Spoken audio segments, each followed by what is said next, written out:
being considered a legend. Um, I'm going to go ahead and hit share here. It worked a few minutes ago, so we're going to hope it works again. Let's see here.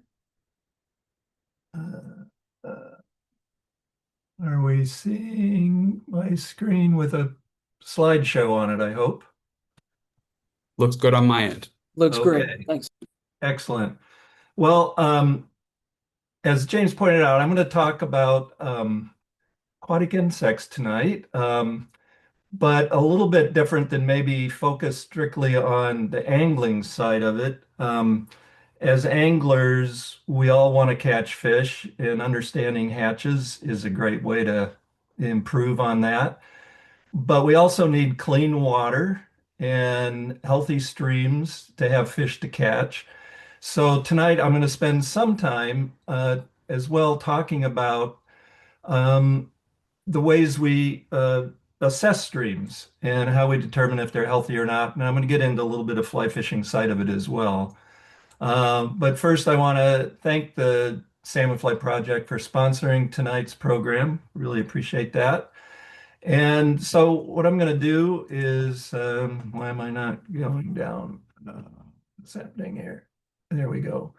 History of biomonitoring, um, why aquatic invertebrates are used for assessing streams so much, not completely just invertebrates, but they're a dominant way that streams are assessed. Um, Interesting. Why is this? Let's see here. Okay. And then biocriteria and what that means and its use in water quality standards. I'm going to try to not get too nerdy in all this stuff, but it's something that I think is valuable for anglers to know about. And then get into the long connection of fly fishing and the study of aquatic insects. And there is quite a long history of that. The last thing I want to talk about is a little bit about the past, present, and future of streams in aquatic life. What streams look like in the past, today, and something about, what to do about their future. And I think this is really important because every generation, needs to kind of get a perspective on where we're at today, but also what things were like in the past and where we're headed. So that's the plan. Jackson, though, asked me to give a little background on myself, so I've got just a few bullets here about what my background is like.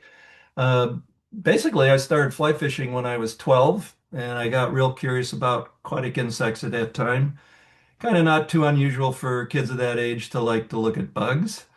Um, and then after high school, I grew up in Illinois, a small farm town in central Illinois, and after that, I flew off to Bellingham, Washington, and went to Western Washington University. I was wanting to see large western rivers after being grown up in a farm country in Illinois. And interestingly enough, when I was a senior, the head of the biology department had his PhD in stoneflies from Oregon State University, and he offered an aquatic entomology class. And I was the only kid who signed up for it. So my senior year, I got to take aquatic entomology from Dr. Jerry Kraft, and it was a great experience. And that sort of led me to graduate school at Oregon State University to study aquatic insects. My master's thesis was called Effects of Reduced Stream Flow on Aquatic Invertebrates in an Oregon Coastal Stream. Won't go into that, but it was looking at a lot of bugs and doing a lot of interesting work out in the river. Um, the other thing going on at Oregon State at that time was something called the Free U. And any student could come up with an idea for a class, throw it out, put together a little syllabus, and they would find you a room and advertise for it. And so I thought, heck, I'm going to teach something called Entomology and the Artificial Fly. And lo and behold, people signed up for it. And so I started teaching that to mostly it was fly fishermen who signed up for it. And that was in 1976. Finished my degree in 79, got a job with a consulting company doing a lot of aquatic insect community assessments as part of permitting for streams in Alaska, which was a great job until they went out of business. Um, And then in 1981 is when Dave Hughes and I published the complete book of Western hatches. So that book came out quite a while ago. I met Dave in 1976. He audited aquatic entomology at Oregon State that I was the TA for. So that's when we met, started fishing together, and we've been fishing buddies ever since, as well as co-authors of different books. Um, and then in 86 is when I started working at the Oregon Department of Environmental Quality. So from 77 to present, I've been involved in writing and giving classes, workshops for anglers about aquatic insects, and it's been a great combination with my work professionally. So that's enough of me. So what about bioassessment and aquatic invertebrates? Kind of what's a little bit of the history there? So there's certainly been a long history of research into aquatic life, aquatic systems, goes back hundreds of years. I'm just going to touch on a few things that stand out in my mind as important stepping stones, if you will. And this is from kind of my perspective. Paul Needham in 1938 wrote an important book called Trout Streams, Conditions Determine Their Productivity and Suggestions for Streams and Lake Management. And he was in this book kind of connecting the health of aquatic invertebrates with the health of trout and trout streams, and really made that strong connection and really kind of started that line of thinking, I think, overall in stream management. So it wasn't so focused just on maybe how you were looking at the fish community, but you also had to look deeper into the ecology of the streams. Um, Another book that's been just incredibly important in my world of studies of streams is a British writer, H.B.N. Hines, in 1970, a book called The Ecology of Running Waters. And this is a book worth looking at today. I still grab it as a reference when I'm looking into different subjects and issues with streams. It's an amazing book that focuses primarily on aquatic invertebrates and all the different characteristics of streams and how it affects invertebrates from sediments to temperature and uh, different life histories of insects and how they influence the community. It's just a wealth of information and extremely well written. It is sort of a textbook, but very readable. Um, and then I'd say bioassessment and invertebrate studies became really more important when the Clean Water Act was passed in 1972, because a major goal of the Clean Water Act is stated to restore and maintain the chemical, physical, and biological integrity of the nation's waters. So this really put the focus on biological health of rivers, probably for the first time certainly in federal legislation. So what exactly is biological integrity? Well, it's the ability of aquatic systems to support an adaptive and balanced community of organisms with the composition, diversity, and functional organization comparable to natural habitats. So again, this is an important part of how bioassessments kind of evolved over the decades. And the study of uh, aquatic invertebrates has really focused on the benthic side of it, which means the organisms living on the substrate.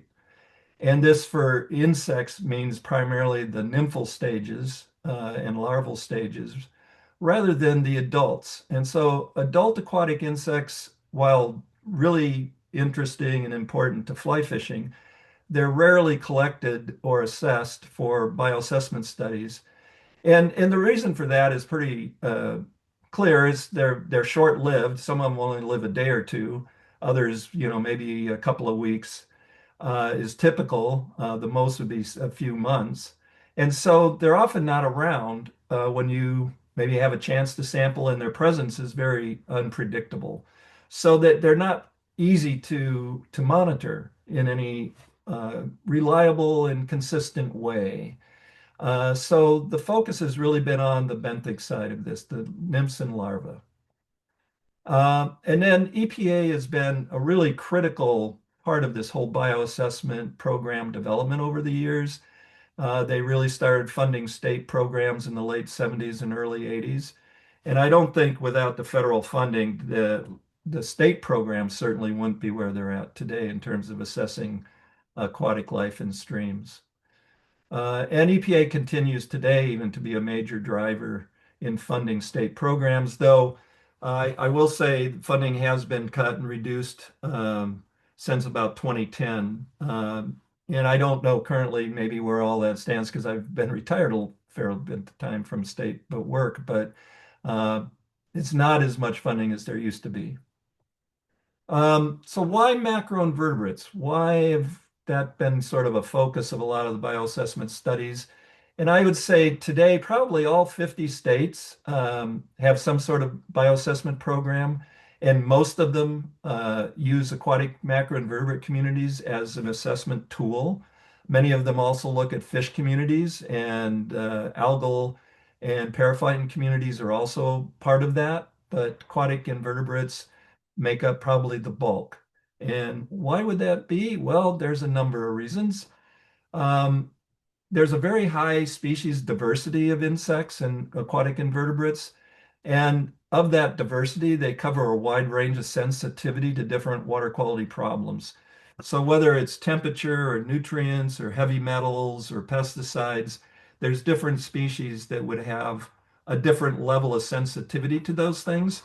So by looking at the community, you can get an indication of overall health, but also an indication of some of the different factors that might be affecting the community, so that they have very effective in that way.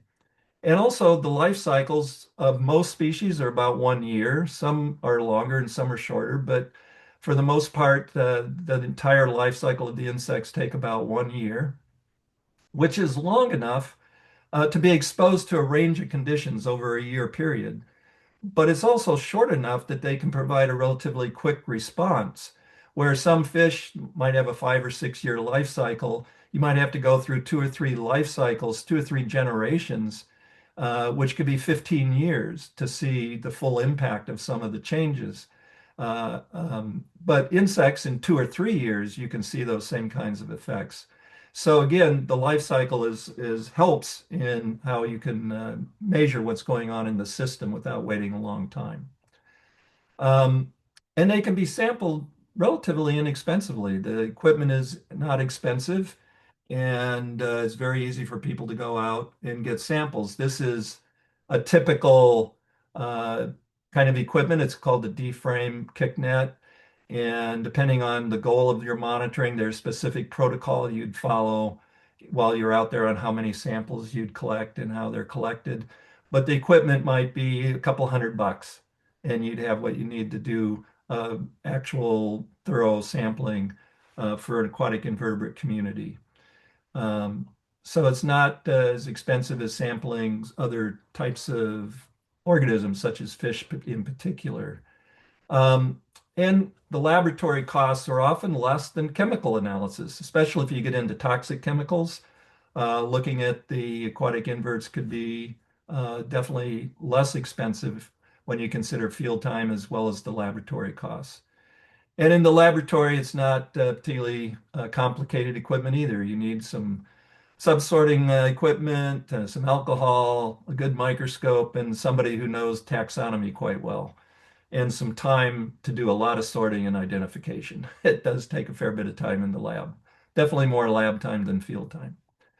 Um, so that's kind of the little background on why the invertebrates are used, but I wanted to talk also a little bit about biocriteria because that's where states actually have developed specific standards that are written in the regulations. And this is important because it allows actual um, enforcement of the conditions of streams to meet a certain aquatic life criteria. So, what is biocriteria? And it's a narrative statement and typically numeric assessment that defines biological integrity. And most states now have some sort of biocriteria in their state water quality standards. And Oregon's water biocriteria is this, very straightforward. Waters of the state must be sufficient quality to support aquatic species. without detrimental changes in the resident biological community. Um, and this is implemented through a set of metrics or multivariate models. And these are typically based on reference sites or reference conditions. And this is also an important step in bioassessment, is how do you know what a stream should be, what the community should be in a stream? And the way that's typically done is to look for reference sites. And reference sites, it doesn't mean that you're basing it on some sort of historical time or pre-European settlement condition, um, if you even had information to do that. It's really based on what streams look like that are in the best condition we can find today. And that's often done by looking at GIS information, geographic information data sets to look where there's the least road miles, the least human population, the lowest logging density, uh, areas where there's been no mining activity. So you're looking for that stream set that has the fewest human impacts uh, that you could find. And those streams then are sampled and they'd be spread across different regions of a state or a region of the country. So you're sampling streams at different elevations, different habitats. Um, and those streams then are used, the data from that, to characterize what other streams uh, should look like if they're in healthy condition. And some of the metrics that are used, I'll just go through some basic ones here, is like total number of taxa. And we usually use the name taxa rather than species because a lot of times you're not identifying things all the way to species. So the total number of taxa, the total number of, or the percent of EPT or mayfly, stonefly, and caddisfly taxa, what percent do these more sensitive organisms make up of the total community? And of course, in a healthy stream, they would generally make up a large percentage. And then just the number of sensitive EPT taxa or species. Um, percent of tolerant taxa. So these would be more of the types of invertebrates like snails, worms, some of the chironomids, the Diptera species that are fairly tolerant to a wide range of more disturbance in a stream system. And as they increase, that would generally be an indication of more water quality problems. And the percent of non-insect individuals. So this would be certainly things like worms and snails. They would increase when water quality conditions decline. Percent of scrapers, certain types of feeding behavior is looked at. So sometimes that's a metrics that is used, and that's kind of reflects the food sources in a stream, whether they're scrapers or filter feeders present. And then also the number of cold water adapted versus warm water adapted taxa would be looked at. So all these different kinds of metrics would have a range of condition that would be found in reference sites, and that would be compared to the stream that you're studying. And you could make a determination then, usually through some sort of index based on these metrics, whether your study stream falls into reference condition or not. Um, so that's kind of in a nutshell, brief information about bioassessment, biomonitoring, and biocriteria. And I will say that biocriteria has been used in Oregon to uphold permit conditions. So it is a real valuable part of the standards in state water quality regulations. So diversity is key when you start looking at a healthy stream. And the more diversity you see, the better. So I wanted to just run through and show some of the different kinds of insects that we see in a healthy stream, um, and talk a little bit about their behavior because it's kind of fun. This is what I consider one of the things that keeps me going out the rivers every day, is just to see what's out there and the fascinating creatures that these critters are. So this happens to be a male spinner of a mayfly called the Calabetus, mostly found in lakes and still water as opposed to streams. Male mayflies always have big eyes. You can imagine why they have big eyes, because they're going to be looking for females in mating swarms. Um, And this stage only lives about a day. In fact, when mayflies emerge from the nymphal stage into the wing stage, they lose their mouth parts. So there's no way they can feed or even drink in water. So this is one reason why some adult insects like mayflies don't live very long. Um, this is a mayfly nymph of a different type of mayfly. This is a scraper. It feeds by scraping the periphyte and algae off the rocks. This is a little bit interesting because you can see it only has two tails. About 90% of mayfly nymphs have three tails, but entomology likes to throw in a ringer now and then when you're trying to just figure out how to recognize these guys. This one falls into a genus called Epeorus, and fly fishermen would call it a little yellow may. It's a nice late spring, early summer emerger. Might even be coming off now on some of our streams. But the nymphs are quite, I think, interesting looking critters. This is called a clinger. It's very flat, and it's evolved to live in very fast water. So you can imagine if it's clinging to a rock in a riffle, the fast water just flows right over the top of it. It has this streamlined shape and flat shape, so it avoids any of that fast current by being in that sort of slower flow right next to the rock. Um, and so that's interesting mayfly. But then we kind of go from there to some of the stoneflies, which are often considered one of the most sensitive groups when it comes to water quality. You like to see a healthy diversity of stoneflies.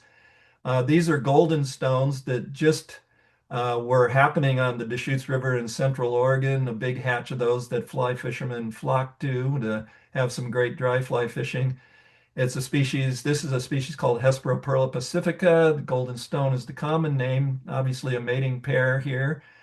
Stoneflies have a very interesting way of finding their mates that most people don't know about. The males have a very hard plate on the underside of their end of the tip of their abdomen, and females also have a hard plate and they actually slap or vibrate their abdomen on the wood stems that they're on the vegetation, they're on trees or shrubs. And on that wood, the stems of the branches, they vibrate their abdomens, making a vibration that goes through the wood that the female picks up. They respond with a different vibration. The male picks that up, and they actually sort of, you could say, echolocate each other that way. And I'm going to play a recording here of that. This was Ken Stewart was a professor at North Texas University decades ago. He's passed away, but he studied this communication, this vibrational communication, and actually put stoneflies on resonant material so he could record the sound. You wouldn't typically hear this if you're under a tree, but with stoneflies on it. But here we see and hear two examples of this phased calling pattern and three-way triads. In the peltoperlid species Viaperla ada,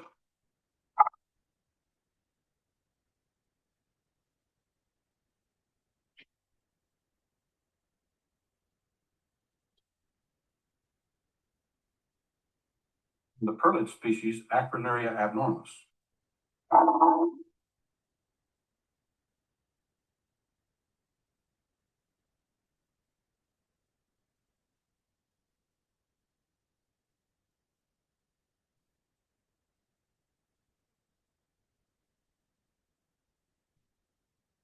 Okay, that's pretty weird, but that's what stonefly and different species all have different vibrational communication with different patterns and different sounds. And nearly all stonefly species do this. And so I find it just fascinating that this is going on. You know, when you're sitting out there fishing and stoneflies are flying around, just the next time, remember there's a lot of drumming going on out there. And I'm also a drummer, so I kind of really relate to that. Um, which is pretty cool. Okay, so here's the nymphal stage of a stonefly. It's a closely related species to the golden stone adults I just showed. This is not the same species, but it's very similar. It's called Clausinia subulosa. or as anglers might call it, is the short-winged golden stone. This guy emerges in the fall, and the adults typically have short wings and can't fly. But on this photo of the nymph, you can see the brushy, bushy little gills at the base of the legs and between the tails. And this type of stonefly is actually a very voracious predator on other aquatic insects and invertebrates. So there's a whole range of feeding types among these insects and invertebrates. Some are scrapers, filter feeders, collector gatherers, and predators, of course. So they cover the range of feeding types. And they're all quite beautiful. Okay. And then here's, of course, we have to think about caddis flies. This is a case caddis. They're held onto the rock here by silk thread, and caddisfly cases are constructed by being held together with silk. And they have silk glands in their mouth, and this is the same kind of silk that spiders have for their netting. Um, which is interesting in itself. And this particular caddis here is called Brachycentris occidentalis, or as anglers would call it, is the Mother's Day caddis, which is a very famous hatch on a lot of our western rivers.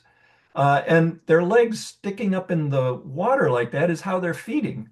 And so they have a rather long pair of hind legs. They stick up into the water column and they catch what's floating by. And so that's how this particular group feeds. Other caddis feed quite differently. And stuck to the rocks here, these little sort of black looking organisms here. These are black flies, larvae. And if you've lived back in the Northeast in New Hampshire or Maine and that part of the world, you know what black flies are because when they come out in May or early June, they can be just brutal bloodsuckers and be pretty tough to be outside when they're out in force. Fortunately, a lot of the species that we have in the West, we do have a lot of black flies, but they don't tend to be bother people too much. Okay, let's see what's next here. Well, these are caddis pupa. So caddis flies go through an added life stage that mayflies and stoneflies don't go through called the pupa stage.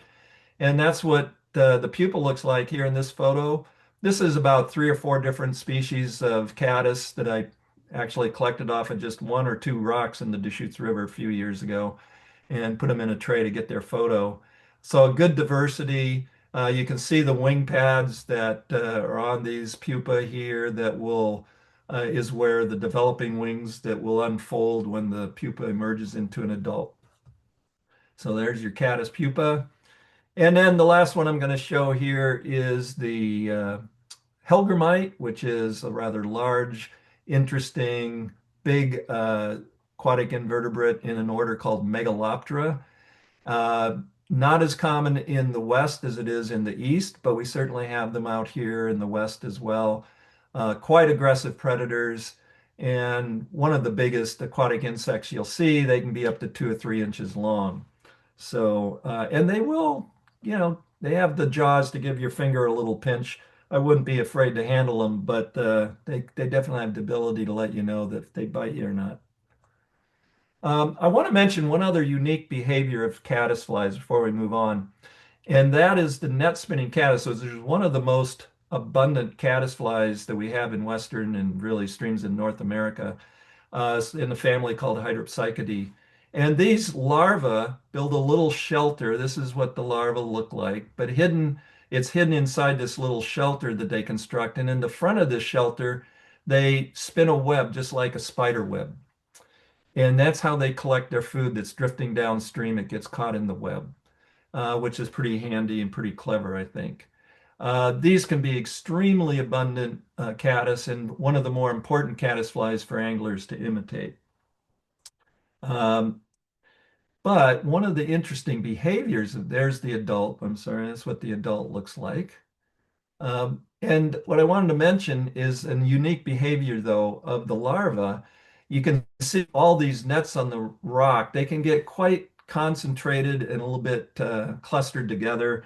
And it can be hard. Maybe this guy's net's blocking this one's food. So they don't like to get too close together. So they have a way of keeping themselves spread out. And if you can see this, there's a set of ridges right here that they actually scrape with a little hook on the front leg, and it creates a chirping sound.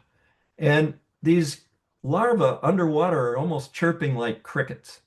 And so, it's hard to believe that you got all this sound going on underwater, but it's true.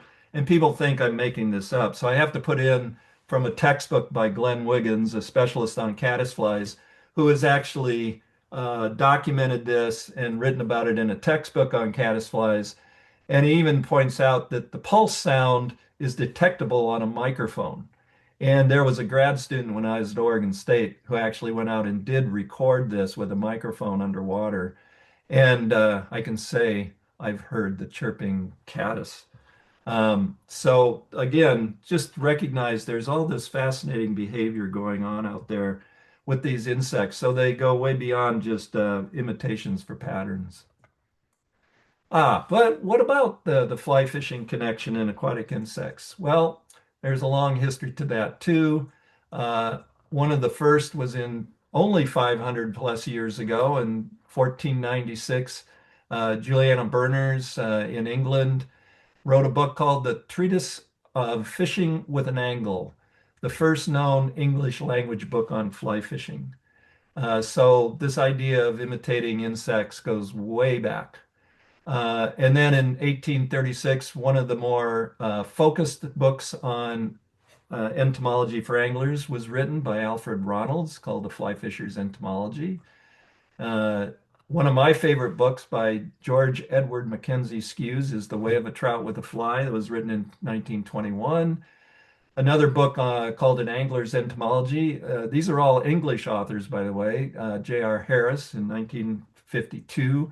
And then in the US, a seminal book written in 1955 by Ernest Schwiebert called Matching the Hatch. That really started the ball rolling in the US, looking at insects and matching them with fly patterns. He wrote another book in 71 called Nymphs, which is another favorite of mine over the years. Uh, Doug Swisher and Carl Richards in 71, Selective Trout, which also went in deep into how do you match hatches. Al Cucci and Bob Nastasi in 75, just called Hatches. And Fred Arbona Jr., Mayflies, the Angler, and the Trout, went through all the different kinds of mayflies. Carl Richards, Doug Swisher, and Fred Arbona in 1980, Stoneflies. There's just all these different books coming out at this period of time. Gary LaFontaine, which is a fantastic book, still worth reading, called Caddisflies. Then Dave and I came out with our complete book of Western Hatches way back in 1981. We followed that up in 2004 with Western Mayfly Hatches. And Thomas Ames Jr. in 2009 wrote a book called Caddisflies, A Guide to Eastern Species and Anglers and Naturalists. This is, I think, one of the best books on caddisflies out there. And even if you don't live in the East, the information in it, a lot of it applies to Western caddisflies. It's just a fantastic book. He's a professional photographer and fly fisherman, and his photography is phenomenal, and his information is just great. Um, and of course, between 1980 and 2000, dozens of other books on hatches have been written. I haven't even come close to listing them here. There's all these pocket guides to Midwest hatches, pocket guide to Eastern hatches, pocket guide to Western hatches, and regional hatch guides. So there's just a tremendous amount of information now on looking at insects, the hatches, and fly patterns. Which brings up the question of the challenge when it comes to fly fishing. And this is Dave Hughes here. I know you've read some of his books because he's only written about 30 on fly fishing. And this is him with holding a brown trout on the Missouri River. And, Dave's always getting his picture taken to put in magazine articles or books. And we have a whole series of rubber trout for him to hold. So this is a rubber brown trout he can hold. We have rubber rainbows and stuff so we can get a nice picture when we need it. Um, just kidding, of course. But the challenge, of course, with all this diversity of aquatic insects is what the heck fly pattern do you choose if you're going to pick one? And of course, this is the ongoing message in all those books and videos you can watch. There's three things that I'll mention about this, and then I'll move on. And it's what's most abundant. Three things to think about when you think, what are the trout eating? First of all, think about what's the most abundant food around for them to eat. Maybe it's an adult insect that's flying. If it's not an adult, if you turned over some rocks, was there a particular nymph that was super abundant? And then what's next is what's mature. If you're looking at the nymphs on rocks, is there any particular type of insect that was mature by looking at the wing pads, or if you saw caddis pupa? If they're mature, that means they're going to be more available to fish. And then the third thing is what's the most active? And if you have insects that are flying right over the water laying eggs, then that's active and putting themselves where fish see them. If you're looking at the nymphs or larvae, are there any that are particularly good swimmers as opposed to those that are clinging to the rocks and not swimming? So deciding on their behavior and their activity level is also helpful. So if you see something abundant, mature, and active, that's a great thing to imitate. Okay, so I want to move on to the last part of this talk on the past, present, and future. Kind of where are we, where we've been, and where are we going? So what's better now than maybe in the past? Well, certainly point sources of pollution have drastically improved. Um, Probably the worst pollution in streams was back in the 1950s and 60s before the Clean Water Act was passed. And so point sources are like sewage treatment plants, industrial outfalls. They have strong permits now that prevent a lot of pollution and have been largely controlled quite well. And so streams have been cleaned up quite a lot, significantly from the worst period of time in the 50s and 60s. Stream restoration efforts have also made a big difference in many places and have been successful in helping a lot of streams over the years. And also, I think protecting land from damage and development by buying it. The Western Rivers Conservancy approach, I think, is an incredibly valuable way to help protect streams and make sure that they are not damaged from other activities along them. But what things maybe aren't so good?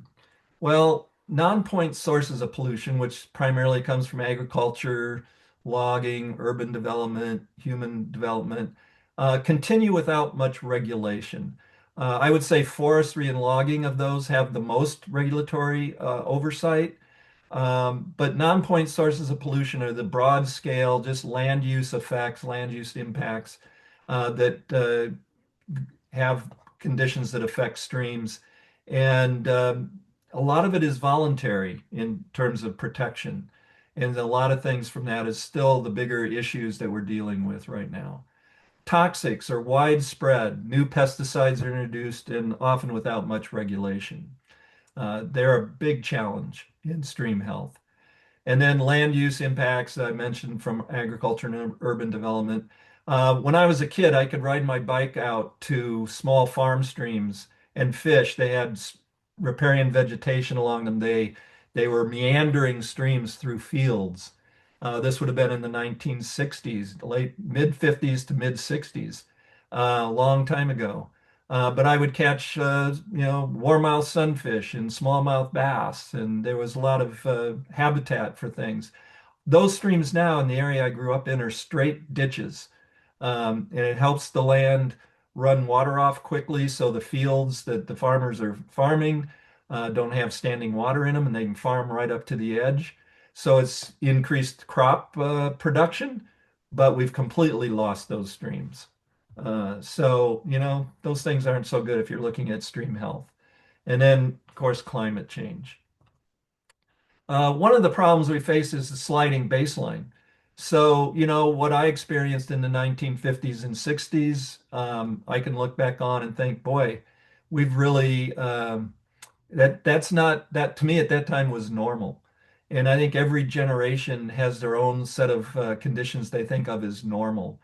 And unfortunately, if we keep just trying to meet what's normal today, each generation loses out and has something less quality that we're protecting. So I think it is important to look back in history and to see what conditions were like in the past. And to the extent we can, try to emulate those conditions today, even though there's no way, of course, we can go back to the 1800s or even the early 1900s. but there's 40 fish hanging there on that stringer I counted from the Willamette River in the early 1920s. The Willamette River is in middle of Western Oregon. 70% of Oregon's population lives in the Willamette Valley. Today, if you went out and you had 10 or 15 fish, that would be a great day. So, we have a different perspective on what a great day means. And some of the first things that happened that changed rivers in the past was uh, the fur trade and collecting and trapping out beaver all across North America. And by 1835, beavers were nearly exterminated in Oregon. And really, that's true throughout the West and North America. Beavers were nearly wiped out. And that radically changed the whole hydrology of streams and what the aquatic systems were like.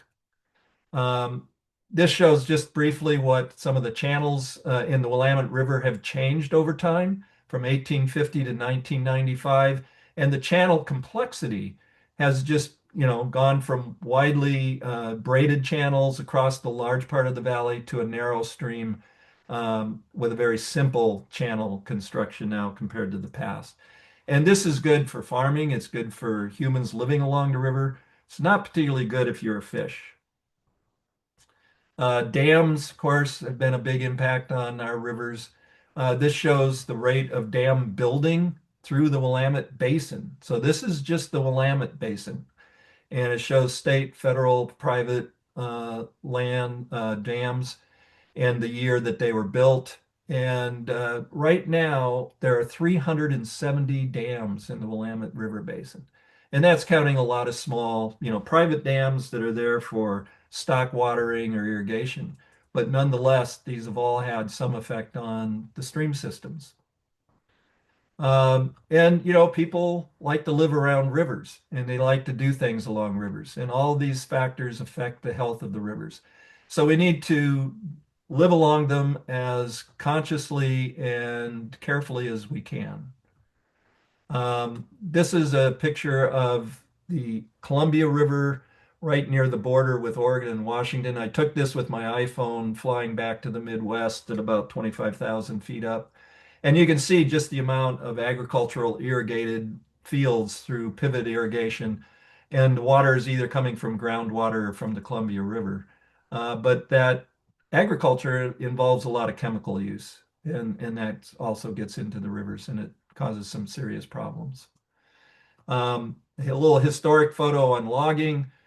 This is a log drive. They would build splash dams in the winter, a wooden dam across the stream, and they'd fell trees all through the winter and pile them up in the reservoir behind the dam, and then use dynamite to blow the dam up in the spring freshet. And the freshet would flush all the logs downstream to where the mills were waiting. And this is the Wind River, probably in the early 1900s, which is a tributary to the Columbia, not far from Portland. You can imagine that wasn't particularly good for the fish life, aquatic life in these streams.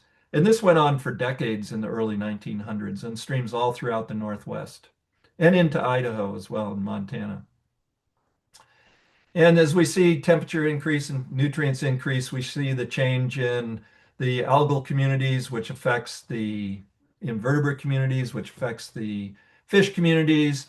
And the aquatic invertebrates are also critical to terrestrial life along the river. So it's all connected.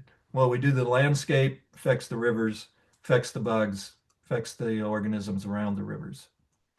And just some of the different factors, the study in the Willamette Basin, comparing reference condition in the blue to the random sites in the red for all the different kinds of parameters, showing which ones had more significant effects on aquatic life in the rivers.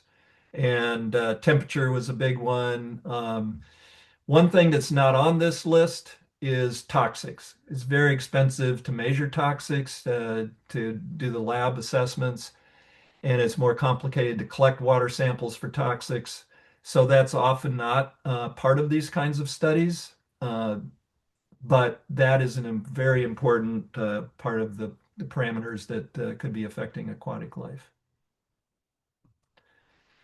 So I'm about done here. So what to do?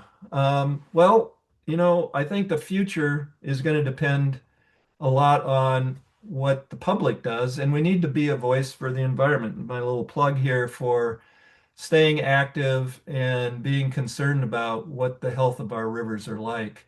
Um, you need to support programs that whatever you're passionate about, find groups like the Salmonfly Project or the Deschutes River Alliance in Oregon, Western Rivers Conservancy. There's dozens, if not hundreds, of local and national groups doing good work. Find one that kind of deals with the concerns you have specifically in your area or generally, and support those with money or your time. And it's really important that the public, put some political pressure on state and federal legislators. They hear from large companies and lobbying groups all the time, every day. And if the public is quiet, there's no counterbalance to that lobbying done by large companies. So it's really important that the public uses their voice to counterbalance this other lobbying, in my opinion.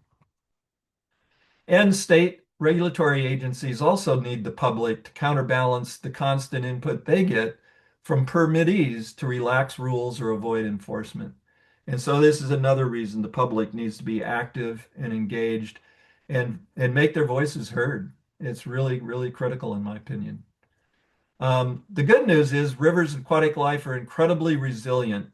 And we've seen that especially when dams have been removed. And there's been quite a few big events of that in the Northwest, the Elwha River dams in the Elwha River in Washington. Just recently, the Klamath River dams in Southern Oregon and Northern California. It's amazing how anadromous fish come back to those systems when you take the dams out. And cleaning up rivers, improving the habitat can have dramatic benefits for aquatic life and the whole ecosystem. So they are incredibly resilient, and if we take care of them, these organisms are going to be around for the next generations to come for sure. So with that, I'm going to say thank you, and I don't know if there's time for questions or not, but also say thanks to all your six-legged friends whenever you meet them. That's all I have.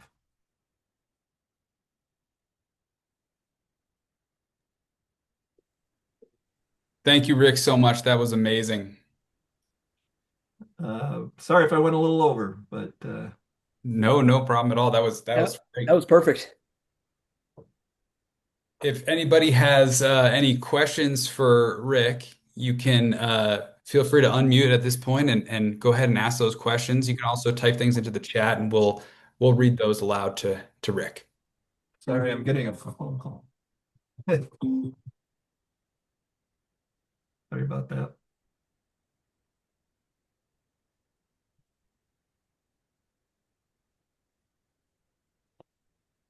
I've got a question to kick things off if that's okay. Yeah. James, am I allowed to ask a Of question, course, of moderator? course. Jackson, go for it. Yeah, thanks, Rick. That was super awesome. Um, One thing that we think a lot about is, the number of anglers really getting into entomology, interested in matching hatches, through your book or other publications out there, through media online. And there's a lot of folks that see less of an emphasis on matching hatches in the angling culture. Have you seen that yourself? Is my first question.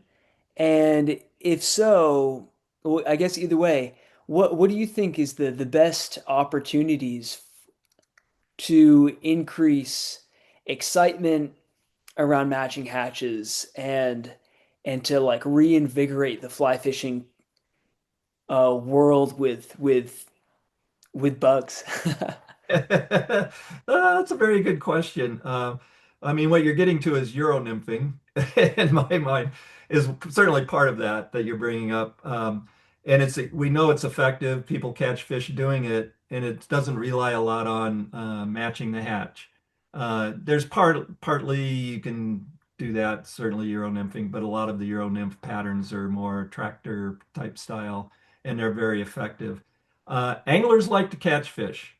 And so you have something like Euro nymphing come along and it's very effective. They're going to do it. And I've done it. I kind of don't prefer it because it doesn't feel like fly fishing to me. I enjoy fly casting a lot. Um, that's kind of the thing you're talking about, people getting away from hatches. So how do you re-engage the idea to pay attention to hatches? Um, well, to me personally, and I think everybody has their own reason they're going fishing, right? And for everybody, part of it is catching fish. But for me personally, it's the connection. Fly fishing for me is a connection with nature, right? And when you have a fish on, it's a direct connection. You're feeling that connection with nature, jumping out there, pulling on your line, and that's amazing. But the other part that you feel connected with nature is you're seeing the bugs flying around. You're seeing the swallows in the air. You're seeing the nighthawks.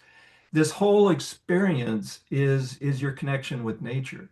And I think if you can present that as a goal of fly fishing, is your connection to nature, and it's not just about catching fish, and um, feeling like that's a reason to go in itself. And when you're not catching fish, you're still immersed in that connection.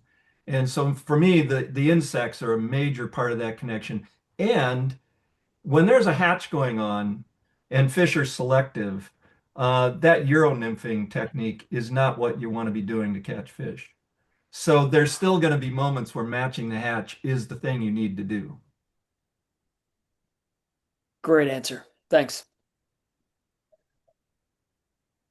Does anybody else want to ask Rick any questions? Otherwise, I have a burning question as well.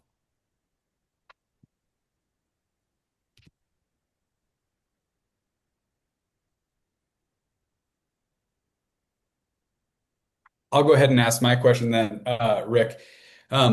So we hear a lot from anglers who feel that hatches have either declined or become more sporadic or changed in timing, specifically maybe becoming earlier as climate change persists. I'm wondering if you've noticed these things through your time on the water and how those observations have maybe affected or changed the way that you um, go fishing. I've definitely seen changes over the 50 years I've been running around looking at rivers and fishing. Um, and I would say, and again, this is my subjective take on it. In the last 15 years, I probably feel like I've seen more dramatic changes with, in general, hatches being less abundant. And I think it falls into the same kind of information we're seeing in the broader uh, invertebrate world of terrestrial insects, where data is coming out with over the last 60, 70 years of 50 to 60% decline in abundance. So I think there's a whole range of factors that are affecting that. And I think some of the toxics that are more prevalent in rivers, or can't say more prevalent because I don't have data, but are not uncommon to be seen in rivers, um, are part of that problem.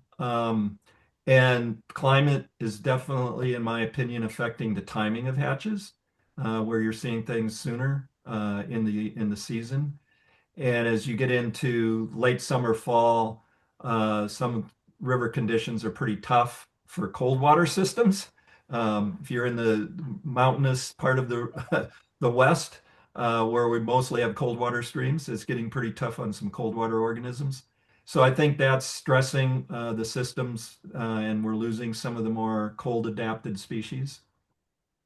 So I personally would say that yes, I've seen less predictable hatches and somewhat generally lower abundance. Thanks.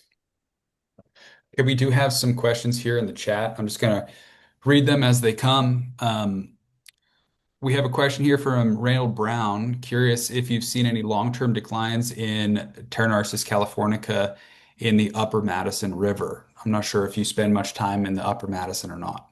Yeah, I'm afraid I can't really comment on that one because unfortunately I don't get over there too often. Sure. No experience to. on that one. He has another question in in stream restoration, especially in spring creeks. Is it always beneficial to hatches, or is the sediment created negative? Is stream? Okay. I, th I think Yeah, so basically, is stream restoration a positive thing always for spring creeks, or does the increased sedimentation Yeah. kind of n negate the benefits? Yeah. Well, that's an interesting, good question. Again, it kind of is coming from an angler's perspective. If you're looking at it from a holistic ecological perspective, it's a little different, probably way of thinking about it because if you're increasing habitat diversity, which might mean with restoration, you're creating more some pool habitat. You might be putting in some log material that's trapping sediments, so you're increasing the amount of fines in the stream in certain parts of it. Spring creeks might be low gradient anyway, so you might not have as much large gravel. But if you're increasing habitat diversity, you're going to increase species diversity. But it doesn't mean it's the species that you would always see as large hatches that anglers imitate. So it might not benefit that green drake hatch, right? But you might see three other mayflies there that you didn't see before. Yeah, it's not always going to necessarily be a benefit for a particular species that an angler is thinking about. But I think overall, you're going to hopefully be benefiting the diversity of the system. nice. Okay, we have one from Nate Brown. Hold on, He James. Can I just ask a follow-up to Rick? This is Kyle. please, yeah, go Yeah. ahead. Kyle. Rick, on that, if so, as habitat diversity increases, if in say a tailwater where you start to increase the amount of fine sediment, would you also then expect to see more abundance of the types of bugs that use fine sediment? Yeah, you would. And that's kind of one of the things when you're out there sampling invertebrate community. Um, there's indexes that will actually help determine kind of the sediment load or the sediment effect in a stream. Like they've got data now on different species and their range of tolerance to fine sediment. So depending on the community structure, you can kind of get an indicator if the sediment fines are increasing or decreasing based on the community and what it looks like. And certainly a tailwater, because you've cut off sort of the gravel movement through the system, you can see an increase in fines over time. You are going to see the community shift to those with more tolerant species to fines. But if the stream has a high enough gradient, you're still going to have, I would assume anyway, sections that are gravel, riffle, less fines as well. So the gradient of the stream is going to make a big difference in how that plays out. Gotcha. That makes sense. And then I had one other follow-up. You mentioned that some bugs will find those habitats as they shift. How does a Mhm. bug that doesn't exist in a river, I think you're talking probably about like the rare clinger type species where they're just not that abundant. Do those just live in tributaries and then find their way into main stems? Is that how they're moving, or do they somehow just fly or just find a new place to live? Yeah, that's one of the fascinating. I love that question because I've been on stream restoration projects where they rewatered an old meandering channel, had no water in it for decades, and they rewatered it from diverting water from the old straightened channel into this new one they constructed meandering. And when I was standing there watching the water flow in for the very first time, damselflies were laying eggs at the head of the water stream coming into that new channel. And I was just blown away because, basically my take, if you build the habitat, the insects will find it. And part of it is the drift coming in from upstream segments. Of course, there's a dam that may be cut off, but in general, you've got a network of streams in a watershed. And drifting in from above, they'll find it. Flying in, almost all these insects we talk about have terrestrial flying stages. They get blown around by the wind, and they find the water. And so my feeling is if you put the habitat there, the bugs are going to find it. Hmm. Thanks. Okay, we have a question from Nate Brown. He's curious if you have any thoughts about advocating or learning about aquatic invertebrates and aquatic health in areas with lots of agriculture. Could you repeat that? Yeah, he's curious about, he says he's curious about if there's any way to advocate for or learn more about aquatic invertebrates in areas with lots of agriculture. Okay. Well, I don't know where he lives in Oregon, and I think in other states. There's a lot of what we refer to here as watershed councils, and they've been created all around the state to help assess or manage uh, land use activities in different watersheds. And the watershed council is made up usually of a mixture of the land ownership as well as in environmental interests in that particular area.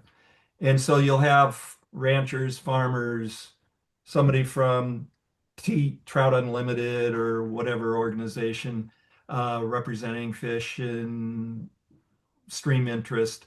And they sit around and they look at the watershed, what's wrong, what needs to be fixed, what the particular big impacts on rivers might be, how to improve that. And the landowners are there to have their input because maybe it's their land. They have to figure out how they might manage it differently. Um, in agriculture, I think you have to find a way to connect with the landowners. And they're obviously in many areas very hesitant about sampling on streams. I've sampled rivers all around Oregon on ranch land and agricultural land. I've been told if I don't get off, I'll get shot. And I've been also welcomed there. And I think if you can connect with them about the water quality, it's their backyard. And if you say we want the best water quality in this stream we can get, it's going to be beneficial to you and your family. And their health, as human health, is directly related to the water quality. So I think if you can connect with them on the human health side and the water quality side, you can open some doors that might be a little hesitant to open. Fantastic. Awesome. Does anybody have any last minute questions? Otherwise, we will move on to the duffel bag giveaway portion of the evening.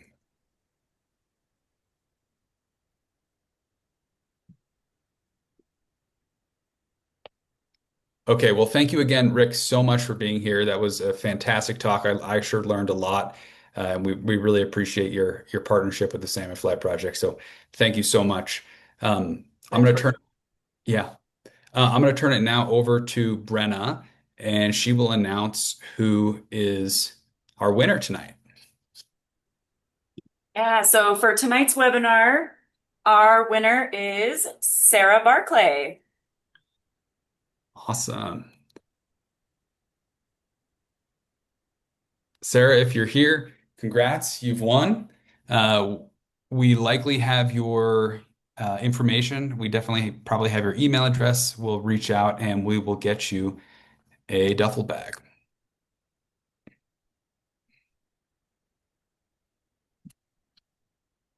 I think that's all we have for tonight's webinar. Thank you everyone for being here. Thanks for your support for the Salmonfly Project. We really, really appreciate this community and be looking out. We'll have another webinar next quarter. So thank you all thanks again, and we'll see you real soon.